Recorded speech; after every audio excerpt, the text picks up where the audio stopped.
অল্প দামা কবি আব্দুল আওয়াল। অল্প মায়না ইমামতি তার, অনেক হুজুর আছে, বউ পোলাপান লইয়া কোনো রকমে বাঁচে। অল্প জানার সস্তা হুজুর, মন থাকে তার ভার, অভাব লইয়া ইমামতি বিপদে পড়া তার। সারা বছর পাড়ায় নামাজ, ধর্মের কথা বলে, বড় বক্তার বয়ান সেথা বার্ষিকভাবে চলে। শিশু শ্রেণীর ইমাম দিয়ে নামাজ পড়ায় যারা, জানা শোনায় ভুল থাকিলে বেঈমান হবে তারা। দোয়া দরুদ ছোড়া ছানায় হয় যদি তার ভুল, কেমন করে পাড়ি দিবে পুল ছেড়াতের পুল।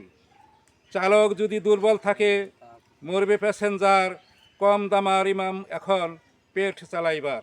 ভুল চিকিৎসায় রোগী মরে এই দুনিয়ার পরে, সস্তা দামের ইমামতিতে ভেস্ত হারাম করে। চকিদারের চাকরি এখন যাচাই প্রয়োজন, ইমামতির কম বেতনে হয় চাকরি নির্ধারণ। মসজিদ ঘর টাইস করা, এসিও আছে তাতে, অভাব শুধু মোল্লার বেলায় নানান অজুহাতে। কুমিরের বাস গভীর জলে, কমের মধ্যে পুঁটি, ইমামতির জ্ঞানের ভাণ্ডার মজবুত করা খুঁটি।